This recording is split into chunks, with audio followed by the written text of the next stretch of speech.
Hello CUET aspirants, welcome to our channel. I am your mentor Ashish और आज हम लोग बात करने वाले हैं about the major changes in the pattern in CUET as per UGC.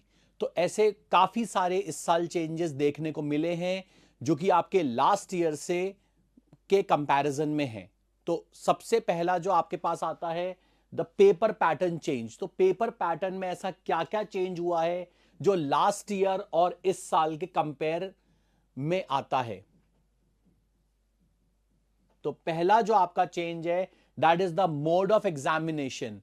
पिछले साल तक जो आपका मोड था वो था हाइब्रिड मोड, जो सीयूईटी ने सिर्फ लास्ट ईयर ही इसको इंट्रोड्यूस किया था, लेकिन इस साल यूजीसी ने प्रॉपर बता दिया है कि इस साल जो आपका पेपर होगा that will be purely in CBT mode which is the computer based test mode. Second आपका आता है नंबर ऑफ सब्जेक्ट्स। पिछले साल तक आपके जो नंबर ऑफ सब्जेक्ट थे that was 63, now it is reduce to 37 subjects. तो ऐसे काफी सारे सब्जेक्ट्स हैं, आपके डोमेन के भी हैं, लैंग्वेज के भी हैं, जो कि आपके रिड्यूस हो चुके हैं। और इसके अंदर जैसे कि हम लोग बात करते हैं ड्यूरेशन ऑफ द एग्जाम, तो ड्यूरेशन ऑफ द एग्जाम आपका 45 टू 60 मिनट्स था लास्ट ईयर तक।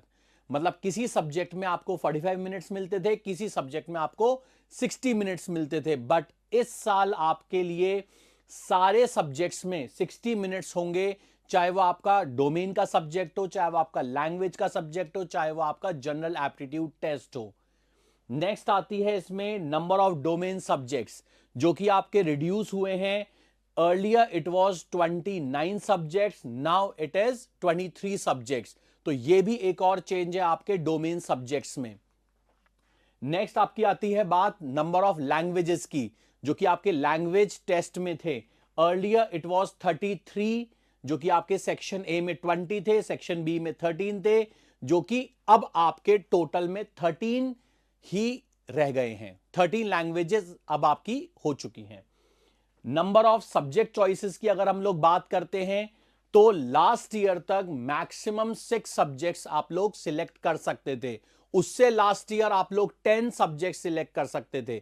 बट इस साल यूजीसी ने बोल दिया है कि अब आपके सिर्फ और सिर्फ 5 सब्जेक्ट ही आप मैक्सिमम सिलेक्ट कर सकते हो। और ये जो आपके 5 सब्जेक्ट होंगे, या आपका इनका कॉम्बिनेशन कुछ ऐसा बनेगा कि आपने एक तो लैंग्वेज टेस्ट ले लिया, इसमें एक आपका लैंग्वेज टेस्ट हो गया, एक आपका जनरल एप्टीट्यूड टेस्ट हो गया, और 3 आपके पास डोमेन सब्जेक्ट हो गए।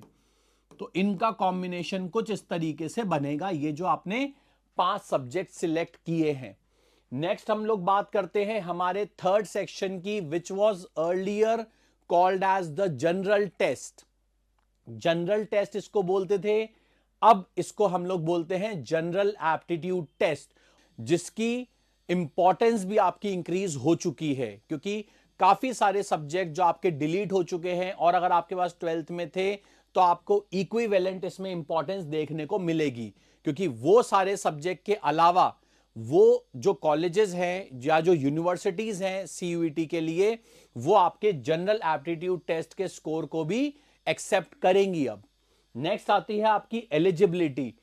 पिछले साल तक जो एलिजिबिलिटी थी वो ये थी कि जो आपके पास सब्जेक्ट 12th में है उन्हीं के आप पेपर्स लिख सकते हो सीयूईटी के अंदर, but subject choice as per the 12th subject. लेकिन इस साल से flexibility to choose any subject irrespective of 12th subject. मतलब अब आप लोग ऐसा कोई भी सब्जेक्ट ऑप्ट कर सकते हो जो आप लोगों के पास 12th में नहीं था।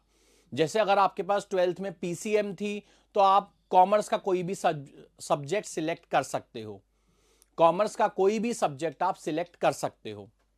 नेक्स्ट इसकी बात आती है क्वेश्चन फॉर्मेटिंग की। तो क्वेश्चन फॉर्मेट आपको 50 अटेम्प्ट करने होते थे, या 45 में से 35 क्वेश्चंस आपको अटेम्प्ट करने होते थे। तो you are having the optional basis, but इस साल से आपके all questions are compulsory. If you are having 50 questions तो सारे के सारे आपको इसमें अटेम्प्ट करने ही हैं। नेक्स्ट आपकी बात आती है इसमें सीयूईटी इंपॉर्टेंट डेट्स। अब सीयूईटी इंपॉर्टेंट डेट्स के अंदर ऐसे आपके कई सारे हैं। इसका जो रजिस्ट्रेशन ये आता है, मतलब नोटिफिकेशन आ जाता है आपका फेब के अंदर, और इसका जो लास्ट डेट ऑफ रजिस्ट्रेशन होता है ये होता है आपका एंड वीक ऑफ मार्च या फर्स्ट वीक ऑफ अप्रैल के बीच में रखते हैं ये लोग। तो आपको फटाफट से इसका रजिस्ट्रेशन उसी मोमेंट में करा लेना है जैसे ही आपके पास नोटिफिकेशन आता है।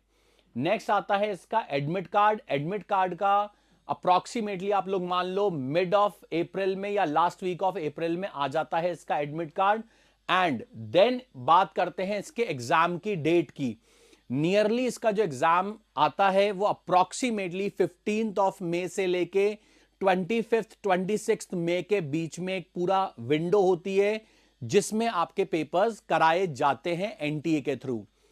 नेक्स्ट इसकी जो प्रोविजनल आंसर की है, हमेशा याद रखना प्रोविजनल आंसर की जिस दिन आपके पेपर खत्म होते हैं उसके एक वीक के बाद आ जाती है।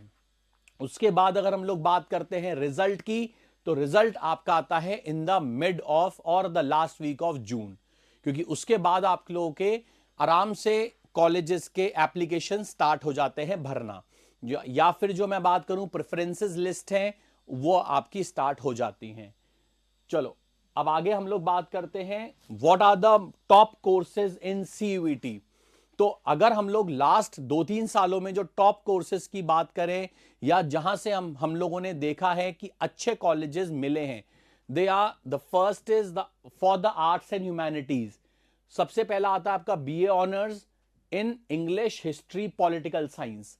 नेक्स्ट है बीए ऑनर्स अगर आप करते हो जैसे सोशियोलॉजी में, साइकोलॉजी में, फिलॉसफी में, तो भी आपका एक अच्छा कोर्स है। बीए ऑनर्स अगर आप जर्नलिज्म में करते हो, मास कॉम में करते हो, बीए अगर आप करते हो फाइन आर्ट्स में, परफॉर्मिंग आर्ट्स में या फिर इंटरनेशनल रिलेशंस, आपके ये काफी अच्छे कोर्सेज हैं in the top universities. Like मैं अगर डीयू की बात कर लूं, बीएचयू की बात कर लूं, ये सारे आपके अच्छी यूनिवर्सिटीज के अच्छे कोर्सेज हैं। ये आते हैं जो कि हम आर्ट्स और ह्यूमैनिटीज के बारे में अगर हम बात करें। नेक्स्ट हम लोग बात करें कॉमर्स के लिए या फिर मैनेजमेंट के लिए, तो कॉमर्स मैनेजमेंट में आ जाता है अगर जैसे कोई स्टूडेंट करता है बीकॉम ऑनर्स या बीकॉम जनरल भी करता है तो भी एक टॉप मोस्ट कोर्स है इनटू गुड यूनिवर्सिटीज।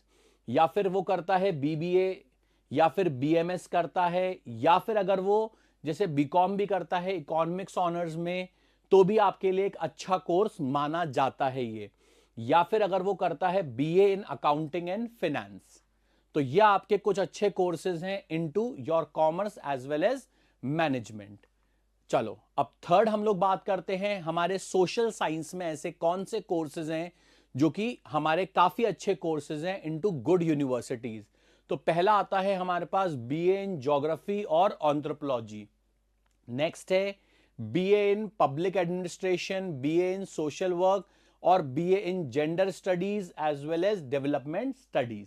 तो ये आपके कुछ ऐसे कोर्सेज हैं जो आपके काफी अच्छे कोर्सेज हैं into getting a good college और अ गुड यूनिवर्सिटी।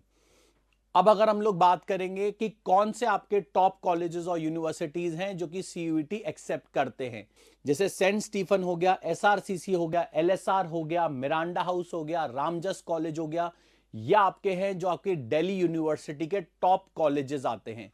मैं ये नहीं कह रहा कि ये ही सिर्फ कॉलेजेस हैं, इसमें कुछ ऐसे कॉलेजेस हैं जो छूट गए हैं, जैसे हिंदू कॉलेज हो गया, तो ये आपके वहां पे छूट गए हैं, otherwise they are very good colleges. इसके बाद हम लोग बात करें अगर यूनिवर्सिटी में, तो बनारस हिंदू यूनिवर्सिटी है, we have Jamia Millia Islamia, JNU university है, we have university of Hyderabad which is also a very popular university, और फिर आती है हमारे पास अलीगढ़ मुस्लिम यूनिवर्सिटीज। तो ये ऐसी कुछ यूनिवर्सिटीज का मैंने आपको दिखाया है which are good universities, but I am not telling you these are the only universities. तो ऐसे आप लोगों को बहुत सारी इंफॉर्मेशंस यहां पे मिलती रहेंगी, और भी अगर आप लोगों को कोई भी डाउट आए या कैसा भी कुछ अगर आपको पूछना हो तो you can easily comment in our comment box, ठीक है। And for such more videos you can like, share and subscribe our channel. Thank you.